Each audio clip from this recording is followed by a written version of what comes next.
Yeah, I got the little Nitecore Tube here today. This is a, well, it says tiny USB rechargeable light. There probably isn't going to be a ton to talk about on this, but if somebody's interested in it, I'm going to quick do a little review on it. I've been using it a little bit and pretty impressed with this thing. Now, started off with, I do have the Nitecore TIP 360 as well, and I've put a review up on that, and I use this thing every day, so much so it's starting to wear out a little bit, but it's been working quite well. Now, you're not going to get the brightness out of this little tube as you are the 360. That's 360 lumens on high.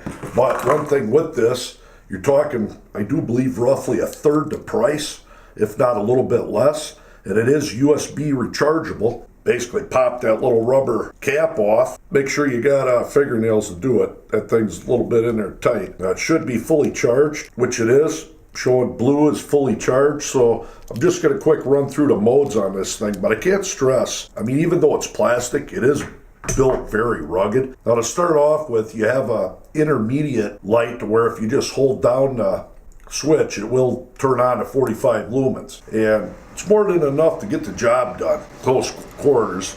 Now, this is, I would say, a true keychain light. TIP 360, as you can see there, is quite a bit bigger and thicker. Of course, it has more features and brighter, but can't really go wrong with this little guy. But when you do press the switch, it's going to go right into low mode, which I do believe is 1 lumen. And that little shit will run for 48 hours on low.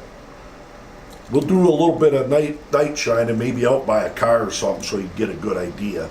I don't know what to compare it to other than the TIP 360. That does have infinitely variable switch, meaning if you hold it, it'll gradually work its way up to full brightness and then drop back down. Now, if you double press it, you're on turbo mode and it's locked on, which is 45 lumens, and that will run roughly 1 hour. And I'm going to try it out quick. Once I'm done with this review up here, I'm going to set this thing on a table on high, see how long it lasts.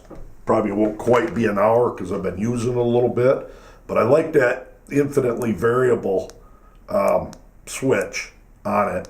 You can get just the right amount of output from 1 lumen all the way up to 45 to whatever you want. Yeah, one good thing this thing works incredibly well for is, say you do turn it on just for a little bit and setting in your car, if you got little kids and stuff like that, it's just enough ample light to keep them happy in a back seat or something like that. Or if you're camping, hanging this from inside your tent on 1 lumen, I mean, you're talking 2 full days of it being on this brightness, hanging down, and at nighttime, pretty awesome. Very good little reading light, very universal, very small, wicked small, and it's water resistant, not waterproof, but like I said, there isn't a ton to say about it. So what we're going to do is turn this damn thing on and let it sit, and I want to see how long that battery life will run on high. It is now 5:10 p.m. We're on high. I'll be back in an hour.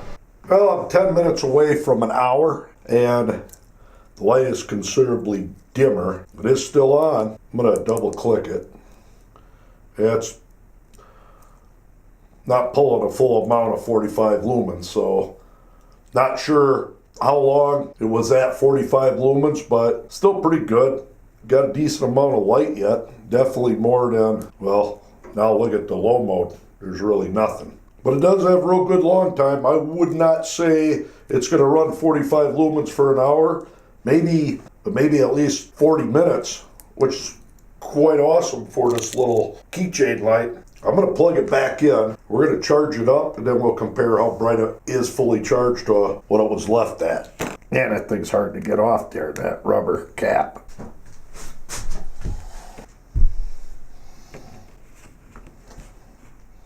Look at that, just about 30 seconds of charging, she lit right back up. Well, guess what? When that blue LED is lit while you're charging, it doesn't mean it's fully charged. It means it's still got some charging left. So when I did my hour test, probably off a little bit. So this thing probably could go, I would say, a good hour before it dims down. Sorry about that, Nitecore. Been sitting here charging And look at that. So the last step would be to give you a good idea how much light it outputs or what a person could expect. And versus going outside or something like that, I'm going to use a candle as the control. Everybody knows how bright one candle is roughly, so figured that'd be a good way to demonstrate the brightness of this Nitecore Tube.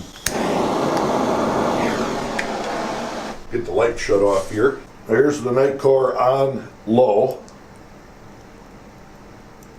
You said 1 lumen, and there's high.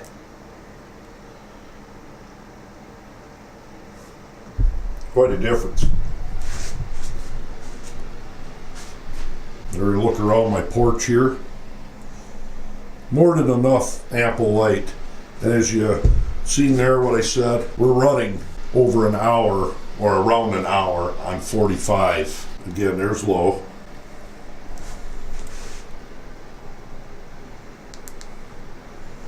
And there's high. If anybody's interested, here's the Nitecore Tube on the left, and there's the TIP 360 on the right on high. Quite a bit of difference, but it's also quite a bit of difference in price. Now this 360, you put it on medium, it's still outdoing the tube, and you got quite a bit of runtime on it. But like I said, to each their own. Not downgrading the tube in any way or form. Under $10, you just can't go wrong. Might as well do it. I went out in the yard. Here's a quick shot of it at 45 lumens out in the yard with my yard lights on. Actually reaches out quite a bit. That trampoline's probably 30 feet away. That cat's about 20, 15.